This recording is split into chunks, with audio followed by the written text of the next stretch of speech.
Welcome to Human Parallax, where ordinary eyes see the extraordinary. Mornings never announced themselves in the royal residence. They arrived the way truth often does, slowly, without ceremony. I remember standing beside the tall stone window, watching light creep over the towers, touching banners and rooftops with a patience I did not yet understand. Servants moved below like shadows that had learned obedience too well. No one spoke unless necessary. Even as a child, I sensed that silence here was not emptiness, it was training. "Prince Athel," Kieran whispered behind me, "the tea is ready." I nodded without turning. "Leave it." He did. That was how things were done. You learned to watch first. You learned that power was never loud in the morning. King Draven stood in the council chamber long before others arrived. He did not sit while decisions were unfinished. I watched him from the doorway once, small enough to be ignored. "The grain routes must hold," Advisor Liss said, "even if the outer villages protest." My father answered without looking at him. "They will protest either way. Hunger teaches faster than comfort." "But they will blame the crown," Liss pressed. "They always do," my father replied calmly. "That does not make them wrong." Later, when he noticed me, he said only, "You heard nothing." "I heard enough," I replied. He studied me for a moment. "Then learn why. Mercy was never the goal. Survival was." Queen Seren rarely entered the council chamber, yet her absence was always noticed. She governed through presence, not command. At meals, when voices rose, hers lowered them. "Eat," she told Finn gently one evening as plates sat untouched. "Cold food teaches nothing." Finn smiled and obeyed. She caught my hand under the table. "Watching too closely will make you tired before your time." "You watch too," I said. She met my eyes. "Yes. But I choose what not to carry." That was her strength. She absorbed what others dropped and never asked to be thanked for it. Finn laughed easily in those days. He laughed at spilled wine, at Kieran's quiet jokes, at nothing at all. He had not yet learned to measure moments. "Race you to the steps," he said one morning, already running. "You'll fall," I warned. "So will you," he shouted back. He was right. We both did. But only one of us laughed afterward. Mother watched us with something like fear. I did not understand why then. I do now. Advisor Liss spoke in probabilities, not hopes. He carried reports like burdens no one else wanted. "The outer systems are restless," he said at supper one night. "Alien oversight is increasing." Father cut his meat slowly. Oversight is another word for ownership. "They call it balance," Liss replied. Finn frowned. "Balance of what?" Liss looked at him carefully. "Of what can be taken without resistance." The table went quiet. I remember thinking that adults spoke of the galaxy the way children spoke of storms, something vast, inevitable, and uninterested in fairness. Kieran was always there. Before meals. After arguments. During nights when sleep refused to come. "Why do you stay?" Finn once asked him. Kieran shrugged. "Someone must." "That's not an answer," Finn said. "It's the only one I have." He tied my cloak without being asked. He stood between us and danger without being ordered. No songs were written about men like him. Yet the palace would have fallen apart without his quiet hands. Ships began appearing in the upper skies, silent, distant, watching. They did not land. They did not threaten. They observed. "They are assessing," Liss said. "Assessing what?" I asked. "How much pressure you can apply before something breaks." Father's jaw tightened. "And if we break?" "They replace the peace," Liss answered. That night, I watched the stars longer than usual. For the first time, I felt small in a way the palace could not hide. Training began subtly. Longer drills. Fewer questions tolerated. Choices framed as necessities. "Why can't we rest?" Finn asked after collapsing beside me. "Because rest is expensive," the instructor replied. I watched boys learn to endure without complaint. Pain became routine. Silence became skill. I felt something harden inside me, not pride, not fear, but readiness. "You're quiet," Finn said. "I'm learning," I replied. That answer followed me for years. Names started circulating in low voices. Numbers. Quotas. "They're preparing lists," Kieran whispered once while adjusting my gloves. "For what?" I asked, though I already knew. "For service." Liz confirmed it later. Labor programs. Training. Off-world assignments. Finn's laughter faded that week. Mother's hands trembled when she poured tea. Father said nothing at all, which was worse. The morning the orders arrived, the sun rose exactly as it always had. No alarms. No morning bells. Mother kissed Finn's forehead longer than usual. Father rested a hand on my shoulder. "Watch," he said quietly. "And remember." As Kieran closed the doors behind us, I understood something with painful clarity. Childhood does not end when innocence is lost. It ends when silence becomes necessary. The sky darkened without clouds. Ships settled above the capital like thoughts that refused to leave.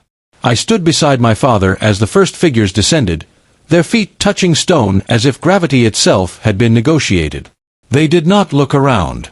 They did not admire. Their eyes passed over us the way tools pass over raw material. "Representatives of the continuum," one said. "You will comply." No greeting. No curiosity.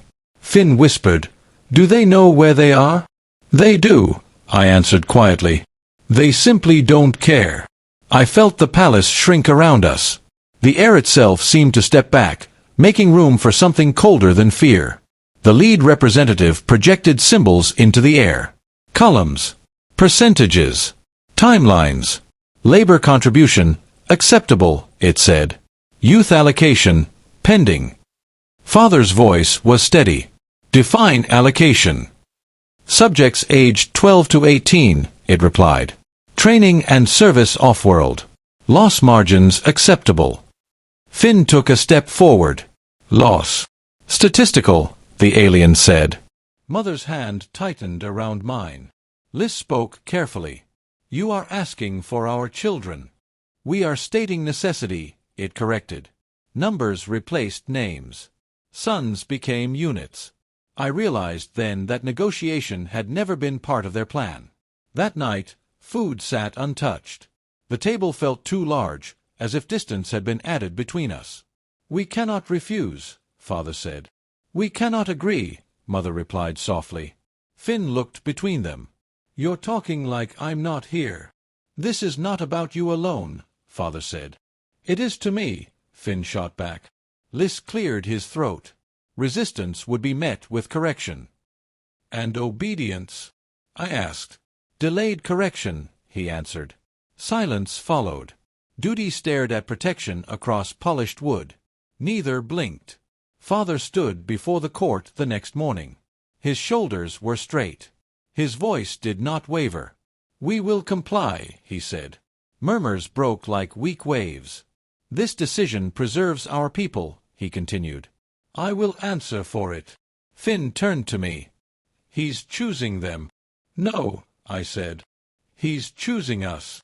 Father met my eyes briefly. There was apology there, and something harder.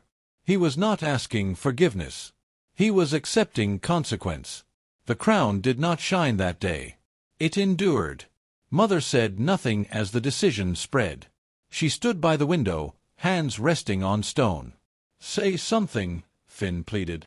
She inhaled slowly, as if testing whether air still worked. Then she nodded once. I will prepare the boys, she said. That was all.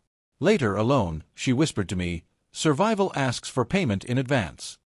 I had no answer. Neither did she. Grief does not always announce itself. Sometimes it simply waits. Finn followed the representatives through the hall. Where are you taking us? He asked. Designated facilities, came the reply. Will we return? Probability undetermined. Will it hurt? The alien paused. Pain is irrelevant. Finn laughed once, sharp and afraid. To you. I pulled him back. His hands were shaking. Innocence does not vanish quietly. It resists first. As lists were finalized, Kieran knelt before Father. I request assignment, he said. You are not required, Father replied. I am able, Kieran said. The alien scanned him. Non-essential. I will still go, Kieran insisted. Father hesitated, then nodded. Approved. Kieran rose and met my eyes. Someone must remember their names, he said softly. That was courage without ceremony. No one applauded. No one stopped him. Names echoed through the square. One by one, boys stepped forward. No tears. No shouting. Finn's name came. He did not look back. I watched shoulders straighten, jaws set. This was not bravery. It was adaptation. Mother stood still. Father did not move. I understood then that endurance looks like obedience to those who do not feel it. Departure window closing, the representative announced. Wait, a father shouted. Just a moment. Denied. Hands released hands. Time was cut into pieces too small to hold. Liz murmured to me, they believe efficiency is strength. I watched Finn disappear into the transport. They have never needed endurance. The ships rose. The sky cleared. Nothing was resolved. The square emptied slowly. Stone remembered footsteps long after they faded. Father said quietly, "This will change us." "It already has," I replied. I looked at the empty sky and understood the truth I would carry for life. Monsters are not born in blood. They are assigned roles, trained carefully, and released by necessity. The camps were built like equations. Straight lines. Equal distances. Punishment delivered with precision. The alien masters observed from elevated platforms, recording outcomes while we learned the language of pain through repetition. Every mistake carried a number. Every failure was logged. Again, one of them ordered after a boy collapsed. He stood because the ground allowed no rest. Finn leaned close to me and whispered, "They don't care if it hurts." "They care if it works," I replied. Pain was never emotional to them. It was instructional. And we were learning faster than they expected.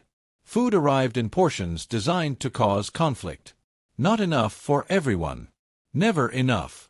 "You eat today," a boy told Finn, pushing the tray toward him. "What about you?" Finn asked. "I ate yesterday." Arguments faded quickly. Hunger simplified morality. We learned to decide who needed strength more, who could endure weakness longer. "Why do they do this?" Finn asked me one night. "So we choose for them," I said. Hunger did not break us. It trained us to calculate loss. Lights never fully dimmed. Rest was monitored. "If you sleep, I'll watch," Finn said once, slumping against the wall. "And when you fall?" I asked. "Then you wake me." Trust replaced comfort.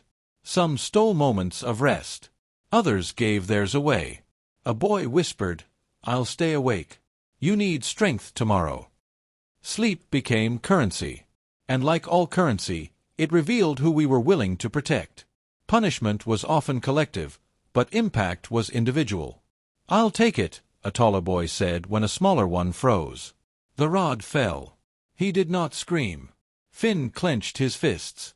"That was unnecessary." "It was necessary," I said quietly. "Just not for them." Sacrifice appeared in small, brutal moments. No speeches. No recognition. Just a body absorbing pain so another could keep moving. That was humanity, stripped of pride. Finn began laughing when things went silent. Sharp bursts of sound that startled even the guards. "You find this amusing?" one demanded. Finn shrugged. "If I don't laugh, I'll think." They did not understand humor. That saved him. At night, he whispered jokes under his breath. "Imagine telling this back home." "You won't tell it the same way," I said. "No," he replied. "But I'll still tell it." His laughter hardened over time. It became armor. News reached us in fragments. Kieran passed whispers when he could. "Advisor Liss is being blamed," he murmured while handing out water. "For what?" Finn asked. "For delaying quotas. For misreporting readiness." Liss stood between us and acceleration, spending reputation like currency. He's burning bridges, I said. So others can cross later, Kieran replied. Leadership sometimes meant becoming disposable. Father appeared once in an official transmission. His face was calm. The chamber behind him was empty. I accept responsibility, he said publicly. All failures rest with me. The alien observers adjusted their projections. Finn stared at the screen. He's lying. He's paying, I answered. Father carried blame so the kingdom would remain intact. He chose to be the target so others could remain unnoticed. That was power without comfort. Kieran's defiance was quiet. Extra water slipped into hands. Warnings murmured seconds before inspections. Why risk it? Finn asked him. Because they don't count kindness, Kieran replied. Once, he pressed a cloth into my palm. For your brother. The masters never noticed. Their calculations lacked compassion variables. Time compressed us. Movements sharpened. Words shortened. We stopped flinching. We started anticipating pain before it arrived. Finn no longer laughed loudly. He smiled thinly. Do you feel different? He asked me. Yes, I said. Do you? He nodded once. I feel useful. That answer frightened me more than fear ever had. The masters reviewed us with interest. Performance improving, one noted. We stood straighter, quieter, ready. I realized then the truth forming inside me. Cruelty wastes energy. Precision creates monsters that endure. And we were becoming exactly what the system required. The masters gathered us in a wide chamber stripped of color. Light fell evenly, without shadow, as if the room itself refused to take sides. One of them spoke while symbols hovered beside its head. Final compliance test, it said. Reduction required. 20%. The word reduction landed heavier than any weapon.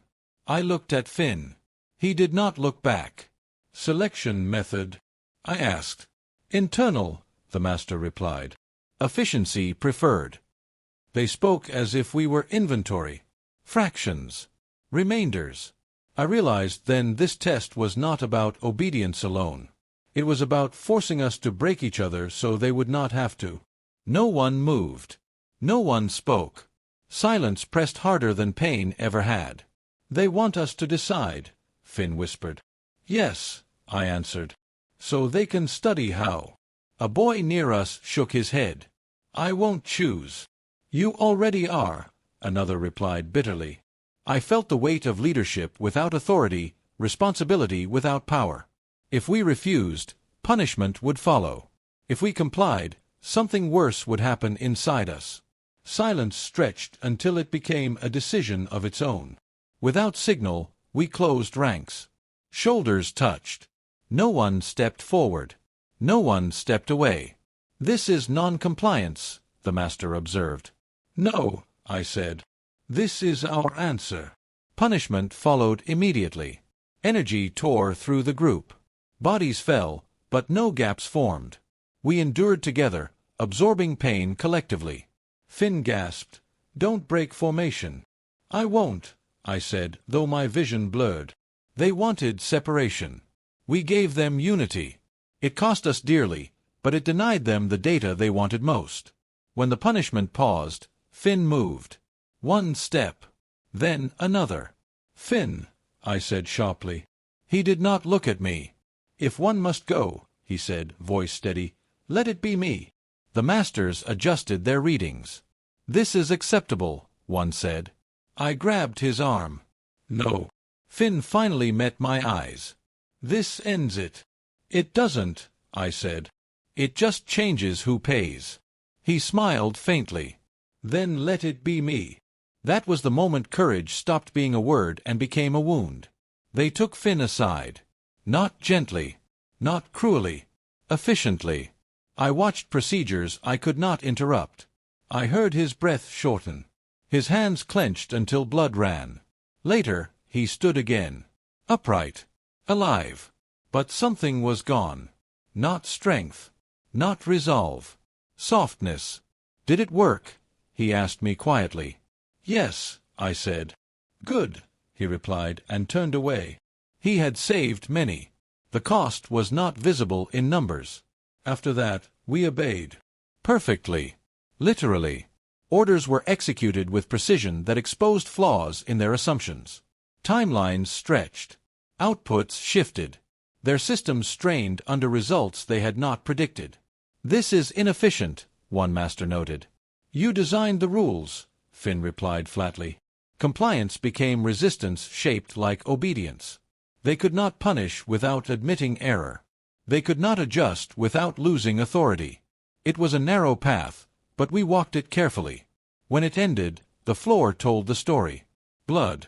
Missing limbs. Vacant stares. Kieran moved among us silently, binding wounds with shaking hands. "You're alive," he whispered to Finn. "Yes," Finn said. "And them?" Kieran asked. Finn did not answer. Survival left marks that could not be healed. Bodies bore the cost plainly. Minds carried the rest. I realized then that victory always leaves evidence behind. Voices changed after that. Sharp. Direct. Economical. "Move," someone said, not unkindly, but without patience. There were no whispered prayers. No gentle reassurances. Finn spoke once at night. "If there is something listening, it already knows." I said nothing. Silence had become language enough. Softness had been a luxury. We had spent it all. Watching us, the masters hesitated. Their calculations lagged. We adapted too well, I thought. Finn stood beside me, posture precise, eyes distant. "We're still human," I said quietly. He nodded. "Just not the way they expected." I felt pride. I felt terror. We had crossed from victims into variables they could not easily control. That realization frightened me more than their weapons ever had. Data streams shifted. New symbols appeared. Classification update, one master announced. Unstable adaptive entities. They watched us with caution now. Distance replaced confidence. Lissa's voice came through later, faint but urgent. "They're afraid." "They should be," Finn replied calmly.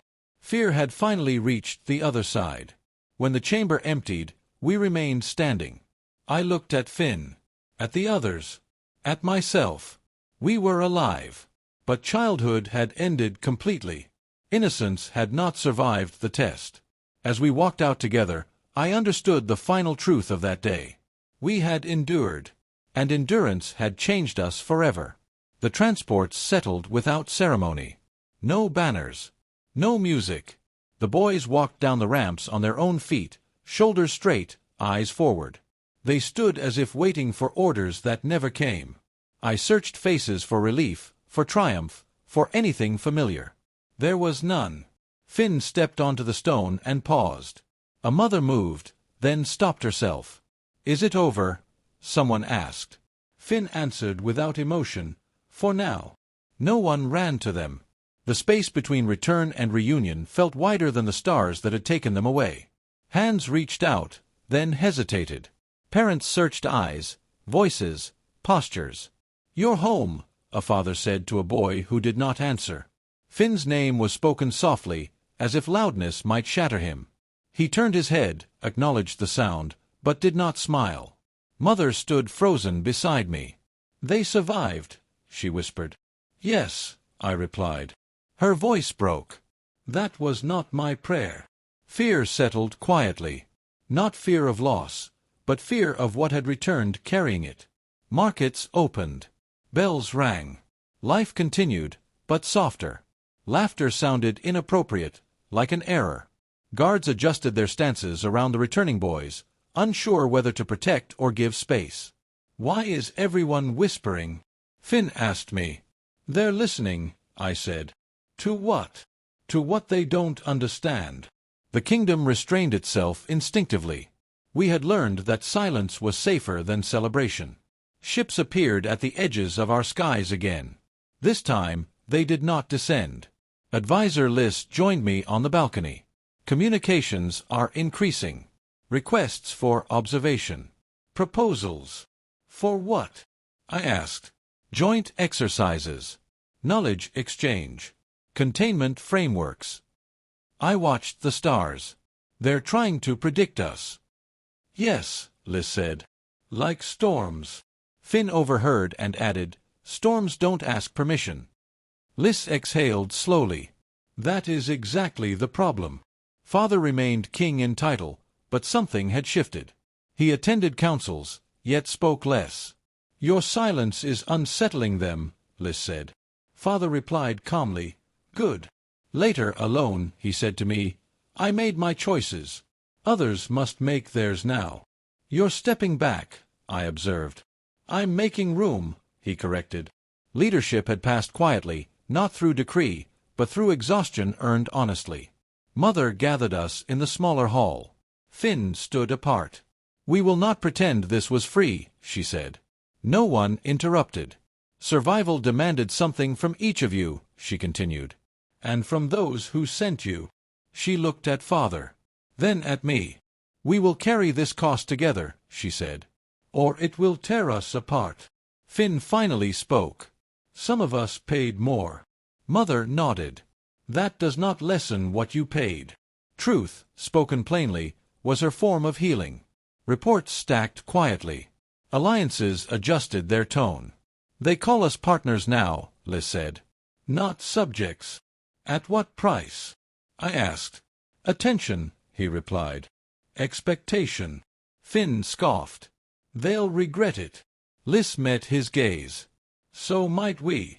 Power had changed shape. It no longer pressed down. It circled, waiting. Kieran limped slightly as he moved through the palace. No one commented. You should rest, I told him. He shook his head. Habits survive longer than wounds. I noticed the scars then. Burns. Old cuts. You were hurt, I said. Yes, he replied simply. No medals. No thanks. He resumed his place as if nothing had changed.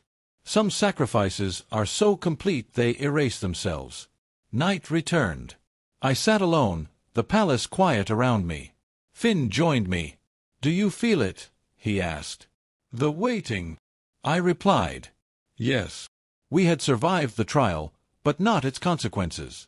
Something remained unresolved, stretching into the future. Would you do it again? He asked. I did not answer immediately. I would endure again, I said finally. I would not be the same. Finn nodded. Neither would I. Survival had not brought peace. It had brought responsibility. A message arrived before dawn. Brief. Neutral. Human classification updated. Elevated risk. Elevated interest. I watched the sun rise over stone towers once more. We were no longer underestimated. We were no longer ignored. Respect had arrived, carrying caution behind it. And as I stood there, older than my years, I understood the final truth of survival. The galaxy was watching us now, and it was afraid. I sit alone now, long after the throne learned my shape and forgot it. The cup rests in my hands, warm, steady, familiar. I notice I hold it the same way I once held a crown, not tightly, not carelessly, but with awareness of weight. Power never leaves your muscles. It only changes form. Kieran stands nearby, silent as ever. You should let it cool, he says. I remember when heat mattered, I reply. He inclines his head and steps back. Even in retirement, I do not set things down easily. Victories blur together. Speeches fade. Applause dissolves into noise. But mornings remain sharp. Light climbing stone. Silence before decisions. The breath held just before loss. Finn joins me by the window. Older now. Scarred in ways that never faded. You're thinking again, he says. I never stopped, I answer. He watches the horizon. Funny how we remember waiting more than winning. Yes, I say. Because waiting taught us who we were becoming. Those mornings shaped us more than any triumph ever could. For years, others called us aggressive, dangerous, monsters. They mistook endurance for hunger. We scared them, Finn says quietly. We disappointed their predictions, I correct. He smiles faintly. That's worse. We did not rise by crushing others. We endured when systems expected collapse. We survived conditions designed to erase softness, and in doing so, became something unfamiliar even to ourselves. Monsters, yes, but monsters built for survival, not conquest. Advisor Liss arrives with reports even now, habits stronger than age. They're revising protocols, he says, setting the slate down. Containment models. Deterrence strategies. Say it plainly, Finn replies. They're afraid of what happens if we decide to expand, Liss answers. I turn the cup slowly. We haven't. No, Liss agrees. That's what unsettles them. Plans are forming beyond our skies. Not attacks. Preparations. The kind born from uncertainty. Fear does not need hostility to grow. A pause settles. Finn does not comment. Does not react. Liss shifts uncomfortably. You disagree? Finn finally looks at him. No. That single word carries more weight than argument. I watch Liss realize something important. Silence, when earned, becomes authority. Finn learned that lesson young. Kieran moves to refill the cup. No one speaks until he finishes. In that quiet, futures are weighed without words. I have read the histories written about us. They frame us as an anomaly. A warning. A lesson.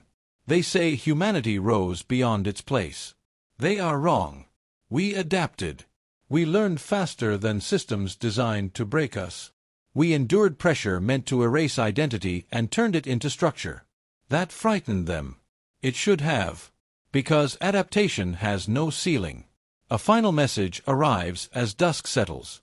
Short. Cautious. Observation status maintained.